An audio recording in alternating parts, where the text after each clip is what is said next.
Hello friends, स्वागत है आपका मेरे इस नए वीडियो में। मैं मुकेश कुमार। आज मैं एक नए वीडियो के साथ मैं हाजिर हूँ फिर से।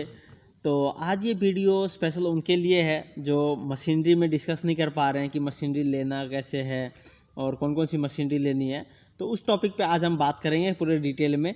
इस वीडियो को पूरा लास्ट तक ज़रूर देखिएगा ताकि आपको कोई भी नॉलेज छूटे ना और आप इंडस्ट्री में आने से पहले सभी चीज़ों की पूरी जानकारी ले लें, उसके बाद ही आएँ। इसके लिए आप हमारे कॉल कर सकते हैं, मेल कर सकते हैं। व्हाट्सअप नंबर डिस्क्रिप्शन में दिया होगा, तो आप हमसे कांटेक्ट कर सकते हैं। कोई भी किसी भी तरह के क्वेश्चन हो, सवाल हो, आप हमसे पूछ सकते हैं। सजेशन भी देना हो तो आप हमें दे सकते हैं। तो स्वागत है और चलिए शुरू करते हैं हम वीडियो और सभी को दिखाते हैं हम आपको। आज पहली जो मशीनरी होती है वो बैच फॉर्मिंग मशीन होती है। वो आपका मैनुअल भी हो सकता है, सेमी ऑटोमेटिक भी हो सकता है। तो ये बैच फॉर्मिंग मशीन है जिसका ये मोल्ड है और ये मेन उसका फ्रेम है। ये मतलब लगभग मैं ये कहूँ तो सबसे कम कॉस्ट में बन के रेडी हुआ ये बैच मशीन।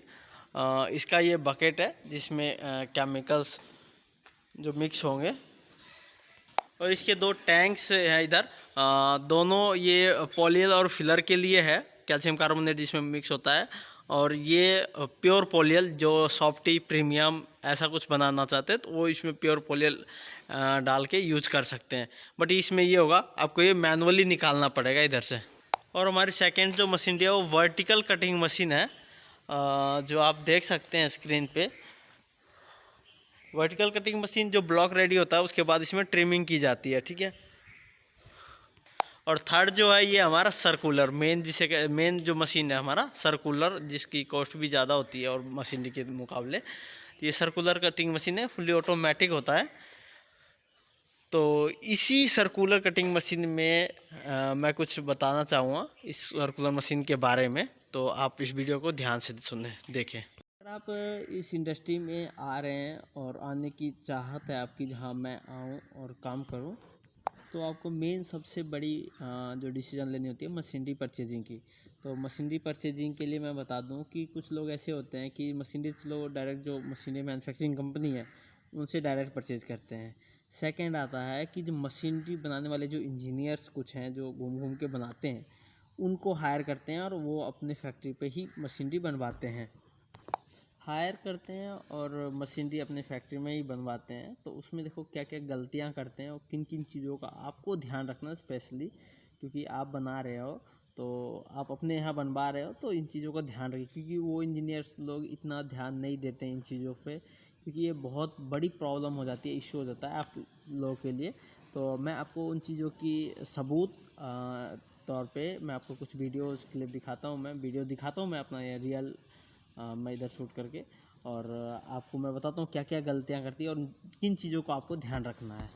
कूलर मशीन में मैं जो बात कर रहा था, जो प्रॉब्लम की, जो जो चीज़ नोटिस करना आपको, वो ये कि फर्स्ट जो भी इंजीनियर ने ये मशीनरी बनाई, उन्होंने एक तो फर्स्ट इस पर मार्क नहीं दिया, मतलब नंबर नहीं दिए, ताकि इसको बाई चांस खोला जाए कहीं और ट्रांसपोर्टेशन के लिए लेके जाना हो तो इसको खोलेंगे, अगर नंबर नहीं होगा तो हमें फिर इसको लगाने में फिर बहुत ज़्यादा समय लगेगा, बहुत ज़्यादा मेहनत करनी पड़ेगी। उसके बाद ही हम इसे एक्यूरेट लगा पाएंगे, नहीं तो ये पॉसिबल नहीं है। दूसरी जो मेन सबसे इम्पोर्टेंट हो गया कि ये जो लोहे का ये जो राउंड बनाया गया है, ये फिक्स कर दिया इन्होंने, मतलब यहीं पे बनाया ये मशीन, तो इंजीनियर ने है कि इसको फिक्स कर दिया, ना कि यहाँ से कट करके जॉइंट दिया होता 3-4 जगह पे पूरे टेबल में। तो इसको ना ट्रांसपोर्टेशन करना ज़्यादा इजी होता, जैसे कि आप इधर से फैक्ट्री कहीं और शिफ्ट करना चाह रहे हैं तो ये पॉसिबल नहीं होगा ना, अगर आपको ये पूरा ऐसे सर्कल ले जा पाओगे, नहीं ले जा पाएंगे। तो इसके लिए है कि ये कट करके इसको जॉइंट किया होता तो ये ईजी होता हमारे लिए।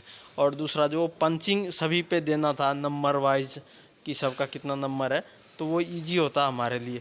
तो एक चीज़ मैं बताऊं कि ये सब मैंने नंबर डाले हैं अभी उस पर, क्योंकि ये जो है खुला हुआ था और हमें और हमारी टीम को ये पूरा सेट करने में 2 डेज़ का वक्त लगा, क्योंकि ये पूरी तरह से विदाउट नंबर, विदाउट पंचिंग, मतलब पूरा खुला हुआ था। तो हम लोग को एडजस्ट करने में 2 दिन का समय लग गया टोटली, क्योंकि इसका ना कोई वो ढूंढते ढूंढते हम लोग परेशान हो गए, लेकिन तब जाके 2 दिन में ये कंप्लीट हो गया, आप देख सकते हैं। मशीनरी अगर बनवाते हैं तो इन छोटी छोटी बातों का आप लोग खासकर ध्यान रखें, क्योंकि ये छोटी छोटी बातें ही तकलीफ़ देती है ज़्यादातर, और आगे चल के हम लोग को प्रॉब्लम होती है। खासकर जो नए इंजीनियर आएंगे आपको सेट करने के लिए मशीनरी, तो उन लोगों के लिए ज़्यादा तकलीफ़ है, प्रॉब्लम फेस करना पड़ता है उन लोगों को। तो इन चीज़ों का आप लोग ध्यान रखें हमेशा।